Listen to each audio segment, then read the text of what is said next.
राधे राधे दोस्तों, आपका स्वागत है आपके चैनल जिसका नाम है भारत की कहानियाँ।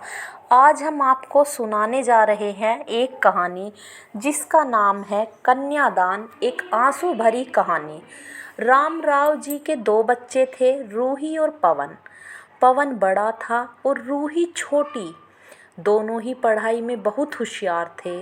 राम राव और रूही की माँ लता रूही को लेकर बहुत चिंतित थे, क्योंकि रूही ने अपनी शिक्षा पूरी कर ली थी। अब उसके लिए एक बेहतर रिश्ता खोजना था। एक दिन उनके करीबी रिश्तेदार का बेटा दीपक शादी में रूही का हाथ मांगने के लिए उनके घर आया। दीपक को सभी पसंद करते थे। वह दिखने में अच्छा था और एक अच्छी कंपनी में कार्यरत था। दीपक के परिवार को भी रूही पसंद थी।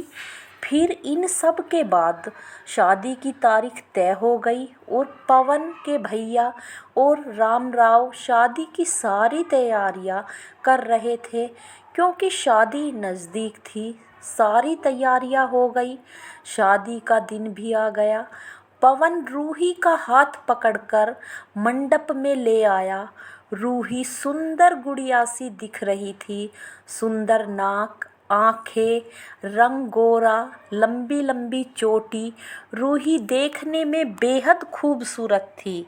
पवन रूही को मंडप में ले आया और पंडित ने रूही को कन्यादान के लिए हाथ आगे करने को कहा और उसका हाथ कांपने लगा। जिस पिता ने इस हाथ को पकड़कर दुनिया में चलना सिखाया, वही आज उसका हाथ किसी और पुरुष के हाथ में देने जा रहे थे। अपनी उस बेटी के बिना अपना बाकी का जीवन बिताना, ये विचार ही उनके लिए काफ़ी कष्टदायक था। पिता ने उसका हाथ पकड़ लिया और उसके होने वाले पति ने नीचे से उसके हाथ को सहारा दिया। कन्यादान की रस्म शुरू हुई। हाथों से पानी की एक एक बूंद गिरने के साथ पिता की आंखों से भी बूंद बूंद आंसू गिर रहे थे। अपने कलेजे का टुकड़ा दान करते समय क्या स्थिति होती है, तब वह राम राव ने जाना। वह रस्म खत्म हुई। पंडित जी ने लता और राम राव के हाथों में दियों से भरा पर्दा दिया।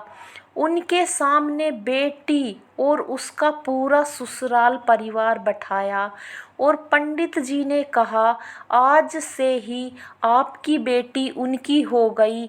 उनसे कहो कि उसका अच्छे से ध्यान रखे। लता अपने मायके वालों के लिए एकदम पराई हो गई। उसकी आंखों में आंसू भर आए। रूही को 2 दिन की ट्रिप पर भी भेजना माँ के लिए कितना मुश्किल होता है, और अब उसको हमेशा के लिए दूसरों के घर भेज दिया जाए और उसके अपने ही घर का मेहमान बना दिया जाए। यह बात अब माँ को समझ आ रही थी। उस रस्म के बाद दूल्हा गेट पर आ गया। पंडित जी ने आवाज दी, लड़की के मामा लड़की को लेकर आओ। उस मामा का हाथ पकड़कर वह उस अंतरपाठ पर जा रही थी। सुबह उठकर एक साथ नाश्ता, फिर मस्ती, फिर मम्मी के हाथ का खाना और रात में मामा के गोद में सिर रखकर सोने वाली भांजी आज उस मामा को दूसरे के हाथ में सौंपनी होगी।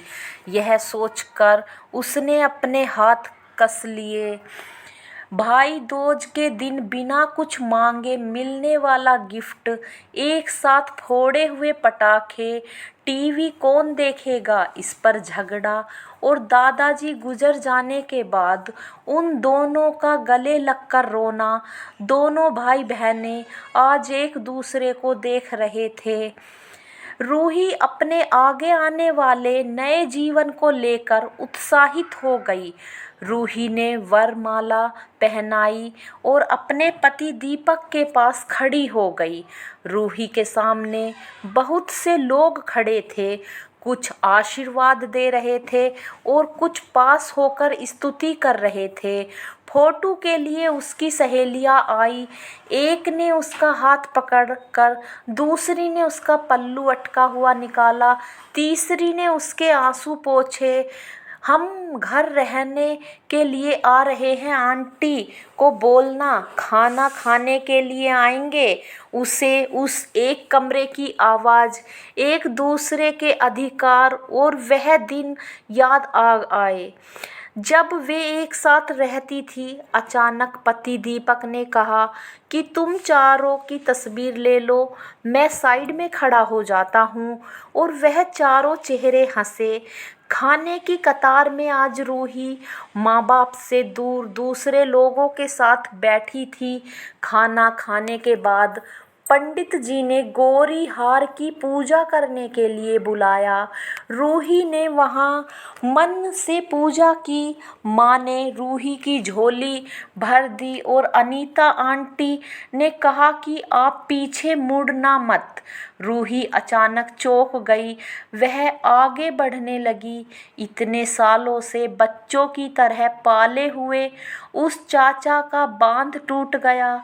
स्कूल से घर वापस आने में देर हो जाने पर अस्वस्थ होने वाले वह चाचा जी जन्मदिन पर 5-6 फ्रॉक उसके आगे लाकर रखने वाले चाचा जी, मैं नहीं आने वाली आज, घर में चाची के पास रहूंगी कहकर रोने वाली वह आज हमेशा के लिए दूर चली जाएगी। यह रूही के दूसरे माँ बाप के रूप में चाचा चाची को भी यह बात सहन नहीं हो पा रही थी।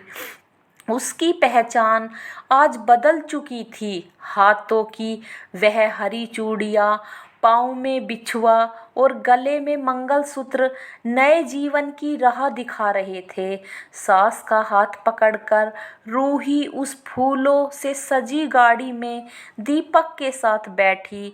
उस गाड़ी में खुशी थी और उस गाड़ी के बाहर खड़े सभी लोग आंखों में आंसू लिए उसे अलविदा कर रहे थे। रूही, मम्मी पापा आती हूँ मैं। बहुत मुश्किल होता है अपना कलेजा, अपना दिल अपने ही हाथों से बाहर निकाल कर पराए हाथों में सौंपना। और वह अपने कलेजे को, अपने दिल को खुद के दिल से लगा कर रखेगा। फिर भी हर माता पिता इस मुश्किल कामना सपना देखते हैं लड़की के जन्म के बाद से ही।